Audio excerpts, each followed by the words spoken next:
सबसे पहले शिव गुरु के चरणों में प्रणाम करती हूँ, मेरा प्रणाम स्वीकार हो। मैया पार्वती के चरणों में प्रणाम करती हूँ, मेरा प्रणाम स्वीकार हो। कार्तिक गणेश दोनों भैया के चरणों में प्रणाम करती हूँ, मेरा प्रणाम स्वीकार हो। सभी देवी दुर्गा के चरणों में प्रणाम करती हूँ, मेरा प्रणाम स्वीकार हो। हरिंदर भैया नीलम देवी के चरणों में प्रणाम करती हूँ, मेरा प्रणाम स्वीकार हो। आप सभी गुरु भाई बहन के चरणों में प्रणाम करती हूँ, मेरा प्रणाम स्वीकार हो। और महादेव से दया मांगती हूँ कि हे महादेव, जितने मेरे गुरु भाई बहन हैं, जितने मुझसे जुड़े हुए हैं, सबका रुका हुआ काम बनाइए, सब पे दया कीजिए, पल पल दया कीजिए। आज मैं जो कथा सुनाने जा रही हूँ आप लोग को कि डॉक्टर बन के आए महादेव अपने भक्त का इलाज करने। कथा बहुत सुंदर है, शुरू से अंत तक सुनिएगा। कथा अच्छा लगे तो मेरी वीडियो को लाइक कीजिए। अगर आप लोग मेरे चैनल पर नए हैं तो चैनल को सब्सक्राइब कीजिए, घंटी के निशान को जरूर प्रेस कीजिए ताकि कोई भी कथा डालें आप लोग पास आसानी से पहुंच जाए। रोज महादेव का नया नया चर्चा सुन सके और महादेव से जुड़ सके। दोस्तों में, रिश्तेदारों में शेयर कीजिए। कमेंट बॉक्स में हर हर महादेव जरूर लिखिए। भगवान का नाम बोलने से, लिखने सुनने से सारी कष्ट, सारी परेशानियां खत्म होती है गुरु भाई बहन। और आप लोग को हाथ जोड़कर मैं विनती करती हूँ कि आप लोग के साथ से, आप लोग के सपोर्ट से महादेव का चर्चा और भक्त तक पहुंचे, ज्यादा से ज्यादा भक्त तक पहुंचे। ये वीडियो आसानी से पहुंचता है आप लोग के लाइक करने से और शेयर करने से।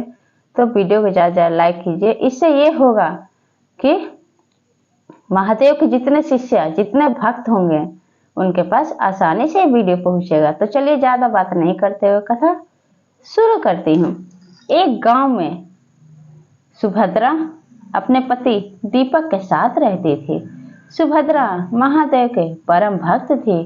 सुभद्रा नित्य प्रतिदिन महादेव का सुबह उठ के नहा धो के और घर का काम करके नहा धो के सबसे पहले महादेव के मंदिर में जाके और महादेव का रोज नित्य प्रतिदिन पूजा करती थी और दूध से जलाभिषेक करती थी महादेव का।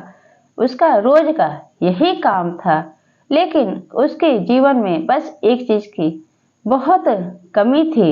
सुभद्रा जब पूजा करके मंदिर से आती है तो उसका पति दीपक क्या कहता है कि तुम इतना पूजा पाठ करती हो महादेव के और हमें 15 साल हो गए हैं, एक भी संतान महादेव नहीं दिए हैं। सुभद्रा कहती है अपने पति से, आप परेशान क्यों हो रहे हैं? आप भगवान पे विश्वास कीजिए। महादेव पे मेरा पूरा विश्वास है। अपने भक्त को कभी महादेव निराश नहीं करते। महादेव हमारी जरूर सुनेंगे। दीपक कहता है कि देखते ही देखते काफी समय हो गया है, 15 साल गुजर गए हैं, एक भी संतान महादेव नहीं दिए और रोज तुम दूध से जलाभिषेक महादेव का करती हो। इतना बात अपने पति के मुंह से सुभद्रा सुनती है। तब भी सुभद्रा को किसी बात का कोई फर्क नहीं पड़ा। वो जो उसका नियम था वो नित्य प्रतिदिन निभाती थी। क्या करती थी कि रोज सुबह नहा धो के और रोज महादेव के मंदिर जाती, दूध से जलाभिषेक करती और वहां पे गरीब जो भी होते उसको कुछ ना कुछ दान में, फल फ्रूट, पैसे, कपड़े, जो भी होता उसके पास सब कुछ देती। क्योंकि सुभद्रा घर में महादेव का ऐसा दया और कृपा था, उसके पास इतना धन दौलत था कि सुख भोगने वाला कोई नहीं था। उसके पास खेत और जगह जमीन बहुत सारा महादेव के दया से सुभद्रा के पास था। बस एक ही चीज की उसके जीवन में कमी था कि उसको कोई संतान नहीं था। इस तरह से धीरे धीरे समय बीत रहा था सुभद्रा का। एक दिन की बात है कि मंदिर से पूजा करके लौट ही रही थी कि घर पे आते आते गिर के अचानक बेहोश हो जाती है सुभद्रा। अब दीपक अपने रूम में बैठा, जब उसको कुछ आवाज सुनाई देता है धम से, तो रूम से निकल के जाके क्या देखता है कि उसकी पत्नी सुभद्रा गिर के बेहोश पड़ी हुई है। अब उसको लेके गोद में सर को रख के जोर जोर से रो रहा है और कह रहा है दीपक कि तुम्हें तो पता है सुभद्रा, तुम्हारे सिवा मेरा कोई नहीं है। तुम्हें ही देख के मैं जी रहा हूँ। तुम्हें अगर कुछ हो जाएगा तो मैं कैसे रहूंगा? दौड़ा दौड़ा लेके अपनी पत्नी सुभद्रा को और डॉक्टर पास ले जाता है। अब डॉक्टर साहब जब चेक करती है नर्स, तो क्या बताती हैं? वो ऐसी बात बताती हैं जिसको सुन के दीपक एकदम झूम उठता है। नर्स कहती है कि आपकी माँ सुभद्रा माँ बनने वाली हैं, वो पेट से हैं। ये बात दीपक जब सुनता है तब अपनी पत्नी सुभद्रा से कहता है कि सुभद्रा, तुमने सुना, तुम माँ बनने वाली हो। 15 साल बाद महादेव अपनी दया और कृपा हम पे किए हैं। अब इतना बात जब सुभद्रा सुनती है, बेड पे लेटे हुए आंखों से झरझर आंसू बहने लगते हैं खुशी के मारे। अब महादेव को बहुत धन्यवाद देती है कि हे महादेव, मेरा जो विश्वास था आप पे अटल था, आपने मेरे विश्वास को टूटने नहीं दिया। अब इधर डॉक्टर जब डिस्चार्ज कर देते हैं, जब सुभद्रा अपने पति दीपक के साथ घर चली आती है चेकअप करा के। अब यहाँ पे घर पे उसके चचिया सास ससुर रहते हैं, भानु, उसकी चचिया सास गरिमा और उसका बेटा राकेश और उसकी बहू विमला। अब जब ये चारों इस बात को सुनते हैं कि सुभद्रा माँ बनने वाली है, 15 साल बाद इसके जमीन जायदाद को भोगने वाला संतान आ रहा है, मालिक बनने वाला संतान आ रहा है। अब क्या होता है कि अब ये चारों आपस में साजिश करने लगते हैं। भानु और गरिमा का बेटा जो राकेश होता है तो कहता है कि मैं ऐसे जाया नहीं जाने दूंगा, हमें कुछ करना पड़ेगा पिताजी। भानु से कहता है, अपने पिता से कहता है, तो भानु कहता है अपनी पत्नी गरिमा से, कुछ ऐसा सोचना पड़ेगा जिससे कि ये सारा जगह जमीन हमारा हो जाए। अब क्या होता है गुरु भाई बहन कि सुभद्रा दोनों को, चचिया सास और चचिया ससुर को अपने माता पिता के जैसे प्यार दुलार देती थी। अब क्या होता है कि जब आराम करने के लिए सुभद्रा अपने रूम में चली जाती है, तब क्या करती है गरिमा, अजय सास, चचेरी सास जो होती है, तो सरफ का पानी लाके जीने पे गिरा देती है। अब ससुर क्या करता है भानु कि वहीं पे सरफ का पानी में गिर जाता है, जोर जोर से चिल्लाने लगता है, सुभद्रा बहू मेरी जान बचाओ, सुभद्रा बहू मेरी जान बचाओ। अब खुद को सुभद्रा रोक नहीं पाती है क्योंकि भानु को चाचा और चाची को अपने माता पिता के जैसे प्यार देती है। अब माता पिता उनको समझती है क्योंकि उसके सास ससुर मर गए थे। अब जैसे अपने रूम से आती है तो सरफ का पानी जीने पे डाल रखे थे, अब नीचे आते आते वो गिरने लगती है, पैर फिसल जाता है, गिर जाती है। जब देखते हैं सब, भानु और उसकी पत्नी गरिमा और बेटा राकेश और बहू विमला, चारों देखते हैं तो बेहोश हो जाती है सुभद्रा। इतने में बाहर से दीपक आ जाता है और सुभद्रा को बहुत जोर की चोट लग जाती है। अब क्या होता है गुरु भाई बहन कि अब जल्दी जल्दी दीपक लेकर जाता है सुभद्रा को डॉक्टर के पास, लेकिन कहते हैं ना गुरु भाई बहन, जिस जाको राखे साइया मार सके ना कोई, जिसका शिव गुरु ही अपना दया बरसाते हैं, कृपा बरसाए हैं, जिसका भक्ति सुभद्रा थी उसको कोई क्या कर सकता है। इतना गिरने के बावजूद भी उसके बच्चे पे कोई आज नहीं आता है। बच्चा उसी तरह से सुभद्रा के कोख में सुरक्षित था, चोट आई थी सुभद्रा को लेकिन उसको कुछ नहीं होता है। फिर धीरे धीरे समय बीतने लगा गुरु भाई बहन। अब क्या होता है, तब भी अभी साजिशों का, इन लोग का साजिश कम नहीं हुआ। अब गरिमा और विमला दोनों आपस में क्या साजिश करती हैं और साथ में भानु और राकेश चारों मिलकर साजिश करते हैं कि रोज सुबह सुभद्रा महादेव के मंदिर दूध अभिषेक करने जाती है, उसी समय आती रास्ते में आएगी, उस समय उसको बीच में एक पुल पड़ता है नदी, उसी में इसको फेंक देंगे, चेहरे पे नकाब पोष लगा लेंगे। अब क्या होता है गुरु भाई बहन कि अब नित्य प्रतिदिन के जैसे अगले दिन ही जब सुभद्रा जाती है मंदिर महादेव के, और वहां वह दूध अभिषेक करती है। और वहां से जब लौटने लगती है पूजा करके तो रास्ते में नदी पड़ता है। अब इधर गरिमा और बिमला दोनों नकाबपोश चेहरे पे मास्क लगा लेते हैं और लगा के और क्या करते हैं, पीछे से बिमला जाके पकड़ लेती है सुभद्रा को। अब सुभद्रा पूछती है कि तुम लोग कौन हो, बताओ तुम कौन हो।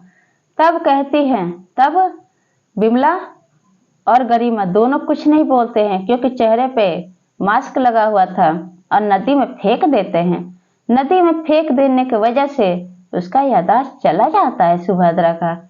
वो पानी में दहते और पानी के बहाव से वो दूसरे गांव में पहुंच जाती है, आदिवासी के घर में चली जाती है। वहां पे जितने मछुआरे होते हैं तो क्या होता है, जब पानी में बहने लगती है सुभद्रा तो क्या देखती है कि उसके पैर को कोई चीज जकड़ के रखा है। अब क्या देखती है सुभद्रा की, देखती है कि उसके पैर को एक मगरमच्छ काट रहा है।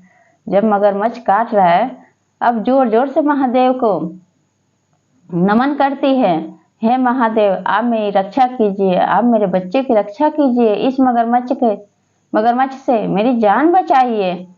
अब गुरु भाई बहन क्या हुआ कि अब उसी समय वहां पे अचानक मछुआरे वहां पे घूम रहे थे। अब मछुआरे मगरमच्छ को मार के हटा देते हैं और सुभद्रा की जान बचा लेते हैं। सुभद्रा को ले जाके अपने घर पे सुला देते हैं बेड पे। जब होश आता है सुभद्रा को तो सुभद्रा का याददाश्त चला जाता है, उसको कुछ याद नहीं रहता है, लेकिन उसको शिव भक्ति याद रहता है। उसको इतना याद रहता है कि वो नित्य प्रतिदिन दूध जलाभिषेक से महादेव का पूजा करती थी। बिना जलाभिषेक किए नहीं एक दिन उसको चैन नहीं मिलता था। और सुभद्रा महादेव की परम भक्त थी, इतना उसको याद था, बाकी सब कुछ भूल गई थी। सुभद्रा क्या होता है कि आदिवासी के जो पत्नी थी आई एक गले का हार लेकर और दिखाई सुभद्रा से कि क्या तुम्हें पता है कि ये किसका है। अब उस हार को देख के धीरे धीरे गरिमा को, जो सुभद्रा थी, उसको सारी बात याद आ जाता है। उसका याददाश्त उसी समय महादेव की दया से याद आ जाता है। याद आता है तो वो हार कोई और नहीं, उसकी बहू बिमला, जो भानु की बहू थी बिमला, उसके गले में ये हार देखी थी। तो उसको याददाश्त जब आ जाता है तब क्या आता है गुरु भाई बहन, और धीरे धीरे समय बीतता रहता है। 9 महीने बाद अब सुभद्रा को एक सुंदर सा पुत्र को जन्म देती है। आदिवासी सब जानते थे कि सुभद्रा माँ बनने वाली है। सुंदर से पुत्र को जन्म देती है। और फिर क्या होता है कि अब इधर दीपक के ऊपर जैसे कि पहाड़ टूट पड़ा था दुखों का। चाचा चाची और उसके बेटे बहू बहुत परेशान करते थे, एक एक रोटी बिना बहुत दुखी करते थे। धन दौलत हड़पने के लिए कहते थे कि तुम एक कागज पर दस्तखत कर दो, सारा जगह जमीन भानु कहता था मेरा लड़का राकेश के और उसकी पत्नी के नाम से कर दो, बिमला के। अब दीपक करने ही वाला था कि महादेव के दया से अचानक सुभद्रा पहुंच जाती है घर पे अपने बच्चे को लेकर। दीपक देख के एकदम खुश हो जाता है और अपनी पत्नी सुभद्रा और बच्चे को गले से लगा लेता है। तब कहता है दीपक अपनी पत्नी से, सुभद्रा तुम कहाँ चली गई थी, तुम्हारे बिना मैं कैसे दिन काट रहा था, मैं तुम्हारे बिना नहीं जी सकता हूँ। तब सुभद्रा कहती है कि यहाँ पे मैं इसलिए आई हूँ, महादेव का ही दया कृपा है कि महादेव मेरी रक्षा किए हैं। अब सब झूठ मूठ का आंसू बहाने लगते हैं और भानु, गरिमा और राकेश और बिमला चारों झूठ का आंसू बहाने लगते हैं। कहते हैं कि कहाँ चली गई थी बहू हमारी, अब इतने दिनों बाद आई, 4 महीने हो गए थे उसको गए हुए। तब कहती है सुभद्रा दीपक से कि जानते हो ये हार कोई और नहीं, ये बिमला का है। और आपकी चाची और बिमला दोनों मास्क लगा के मुझे नदी में फेंक दिए थे और मुझे चोट लगने की वजह से मेरा याददाश्त चला गया था। मैं आदिवासी के घर में रही 4 महीने, उसके बाद मेरा बच्चा जन्म हो गया। सारी बात बताई अपने पति दीपक से। दीपक को बहुत गुस्सा आया। दीपक क्या किया कि उसी समय पुलिस को बुला के और चाचा चाची, अपने भाई और भाभी चारों को जेल में डलवा दिए। जब पुलिस वालों को डंडा बरसा, सब अक्ल ठिकाने लग गया, सारी सच्चाई उगल दिए चाचा चाची और उसके भैया भाभी। तब उतने में क्या होता है, महादेव की दया कृपा से दीपक, सुभद्रा और उसका लड़का देखते ही देखते 3 साल का हो गया और रोज माँ के जैसे नित्य प्रतिदिन सुभद्रा के साथ है। दीपक का लड़का रोज जाता अपनी माँ के साथ और भी दूध जलाभिषेक करता, महादेव का शिष्य बन गया और महादेव का रोज नमन करता था। रोज महादेव का 3 सूत्र का पालन करता था। महादेव हर एक दुख मुसीबत से अपने भक्त की रक्षा किए और हर एक दुख मुसीबत से बचा के रखे। तो गुरु भाई बहन जो महादेव का भक्त होते हैं उन पे महादेव का हमेशा दया कृपा बना रहता है। तो ये चर्चा आप लोग कैसा लगा कमेंट बॉक्स में बताइए और सब बोलिए हर हर महादेव, माता पार्वती की जय।